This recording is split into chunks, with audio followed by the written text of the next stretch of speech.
Do you like this move, Robbo? Yeah, I think he's an exceptional player. He's got a lot of quality. But there's a lot of players that can do that job on the right-hand side. Ziyech was going to be a player that was going to come over from Ajax and be an outstanding player, doing exactly the same thing, playing on the right-hand side, coming on his left foot. We've got Mahrez, who does it brilliantly for Manchester City. Bernardo Silva did it in the second half in the game at the weekend. There's lots of players that can do that job. Is Antony going to be better than some of those players that we've seen in the Premier League at the moment? Only time will tell. I think he's an exceptional talent. He's got pace. He's got that little bit of trickery. He can score a goal. Is he going to make Manchester United a great side? Not at the moment, maybe in years to come. What would you think of that, Marciano, what Robbo's just said? No, he's absolutely right. But, what I said, Antony is a guy who really knows what he wants. And he is also one of those players who can, even in a very tight match or a match which isn't going Man United's way, he's always able to find that little hole and score a goal or even create something for other players because he's that exceptional. In Amsterdam, a very critical crowd. He came in and he conquered the crowd. So that Ten Hag really wanted him, I understand it. We were talking yesterday, actually Don had said and mentioned Hakim Ziyech, we've just mentioned him there again, somebody who can be really good on their day but doesn't start regularly, and having him mentioned here alongside the likes of Hakim Ziyech, is that a concern? I think that's a little harsh on the player, to be honest. I can understand the comparison. Well, you can blame Don Hutchison as well. Aye, I'll blame Don, definitely. I don't think any of us can question the ability of Antony. I think what we have to question is how's Antony going to get on the ball to produce all the things that we've just shown and all the things that we're talking about. Because right now, Manchester United are not a side that are dominating anybody in the Premier League. Anybody. I don't care whether they're bottom of the league or top of the league. They're not dominating anybody. So the first thing they're doing right now is getting behind the ball. I don't know whether Antony can do that. And right now, that's how Manchester United are. They're starting from the bottom. And the first thing they're doing is defending and keeping it tight and having a nice solid line and a solid base. Not let's get Antony the ball on the edge of the opposition box and let him do his stuff. So that would be my concern. My concern is not whether the guy's got talent. Is he going into a United side that's ready for him? Never mind him, ready for them. What do you think of it all, Ale? Well, when you think about where Manchester United are, and we begged Ten Hag a couple of weeks ago to go back to basics. That was a discussion on this show, and that, look, you got to get a team that is willing to compete, that is willing to defend. And then you can figure out some of the things that you want to have this team be able to do on the field. But the first thing that you have to do is sort yourself out defensively. After that, you create the platform for success. Well, if indeed that's what you're trying to do first and foremost, to Stevie's point, are you then asking Antony to put his head down and work for you defensively first? Because if indeed you're building from the back, then he's got to buy into that right away. Now, the other question for me is, while Antony is a great talent, consistency is also an issue. Consistency can be a problem for him and has been a problem for him in the past, not even from game to game, from half to half. He'll dominate. This guy is capable of dominating the first half and then disappearing in the second half. It happens, and it has happened before. And I don't think, if you're Manchester United, I don't think you can afford to have a guy that disappears on you. Not right now. I love me some Antony. I think he's a special talent, but he's got to find consistency in his game and his productivity in order for him to be the impactful player that Manchester United need. Marciano, what would your concerns be, if any, for Antony at Manchester United? Just the moment that he gets into the team, the Premier League is all about pace, high tempo, and compared to the Dutch league, the tempo is much higher. We saw it at Ziyech. We've seen it with Donny van de Beek. They couldn't cope. So, but with Antony, I'm not that afraid that he will not be able to get to this level needed for Manchester United. I know that Manchester United is struggling, and I've seen the match against Liverpool. I've seen the last match as well. And the last match, they really fought. Everybody had their concerns about Martinez. Everybody had their concerns about Malaysia. Those two players played in the Dutch league, and they are now doing it for Man United.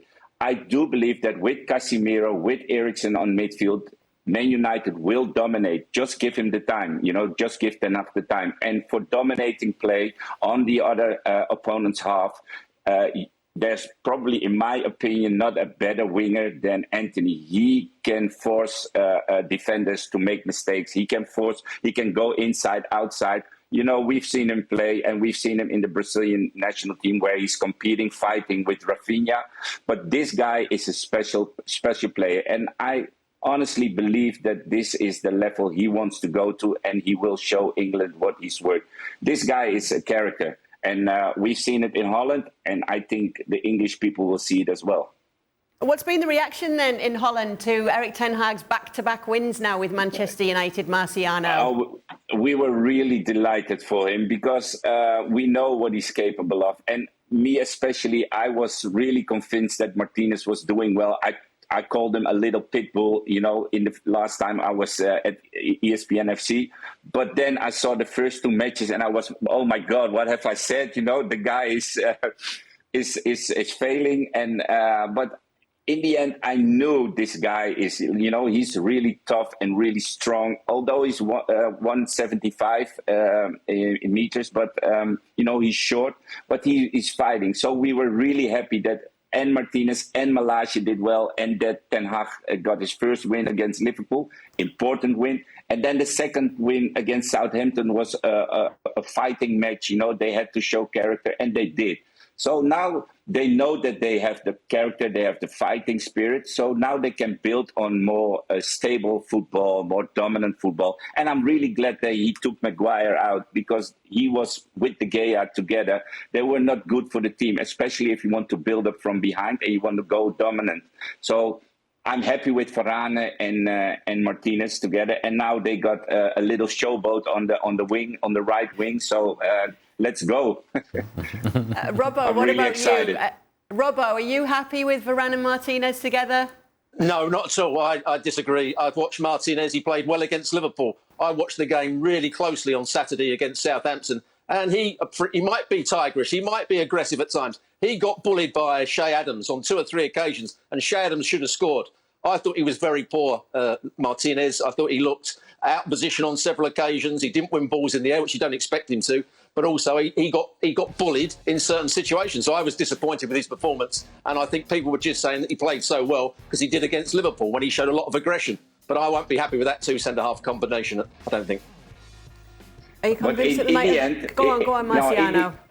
In the end, he didn't lose any, headers for a very short guy.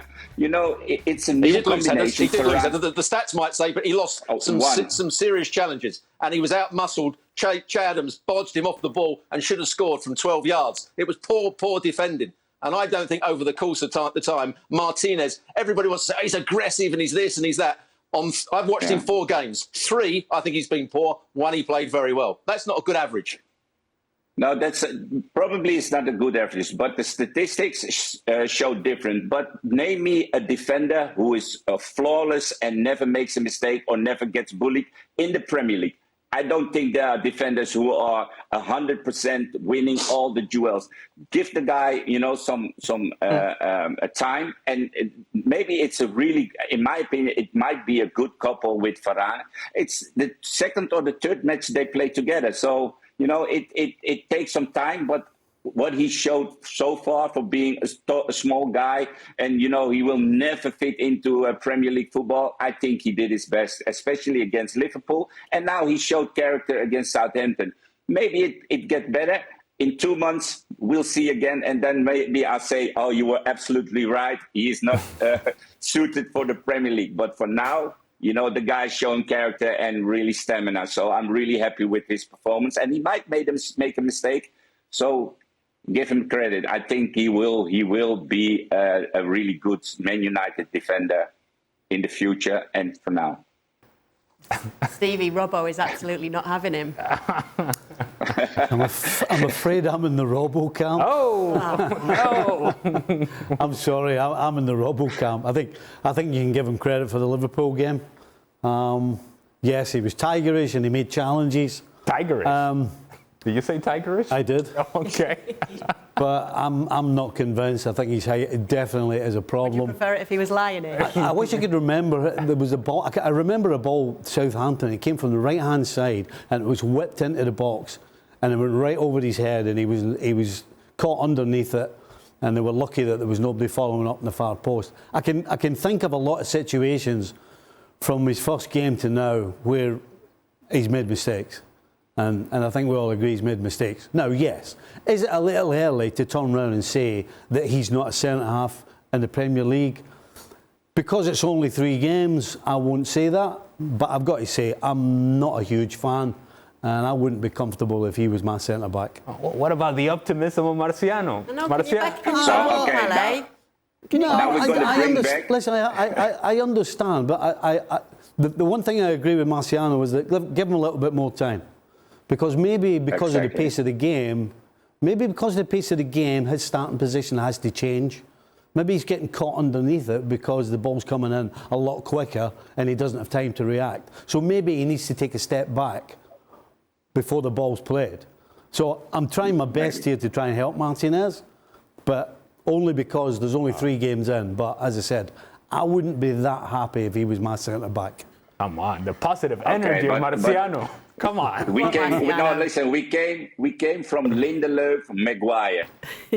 Okay? So if I had to put my money on 2 centre-backs, I'll go for Varane, Martinez instead of Maguire, Lindelöf.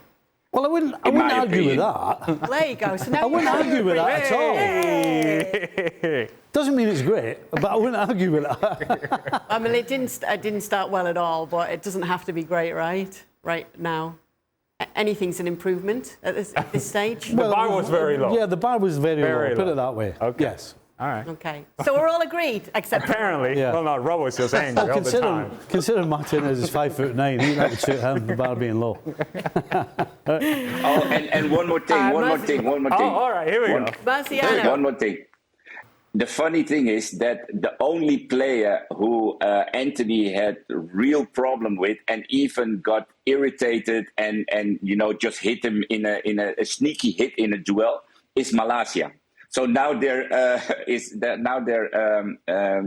playing for the same club and playing for Manchester United. Malaysia is the only player who could really take him on, and he could never pass him, not on the inside, not on the outside. Malaysia was like a tigerish against Antony. So now on training ground, I'd really love to have a camera on training ground when they play 11 against 11, Malaysia against Antony. It's going to be spicy, really. There's been a good enough duel here tonight, I think, and a bit spicy. Marciano, before we let you go, do you see Manchester United finishing in the top 4 this season? It's going to be hard. Honestly, it's going to be hard because there are so many good teams in the Premier League, and the Premier League is the best league in the world. So Ten Hag is now building. He's like making big decisions, Maguire, Ronaldo. And this team needs time. This team needs to lose matches. They need to win matches. But in the end, he's going to get it all together. And I do believe that they're going to finish in the top 6, top 7. But top 3, top 4 is going to be hard because the other teams are much further and, maybe a little bit stronger. Wow, Marciano had me all convinced about Lisandro Martinez. He had me all convinced about Malaysia. I was convinced about Antony. And then we asked the question, are they going to finish the 4? No, I don't think so. Oh. Don't worry, none of you lot said it either. Don't worry, Marciano, none of this lot said it either. Exactly. This is the honest truth. I'm not going to sell anything, I have to stand behind what I say. So, in my opinion, it will be great if they finish 4th. But I have to be honest, 6th place, 7th place for this Man United in this moment will be great. And next year, they're going to harvest. Well, thank you very much for watching ESPN on YouTube. For more sports highlights and analysis, be sure to download the ESPN app. And for live streaming, premium content, and let's not forget as well, ESPN FC 7 days a week. Subscribe to ESPN Plus.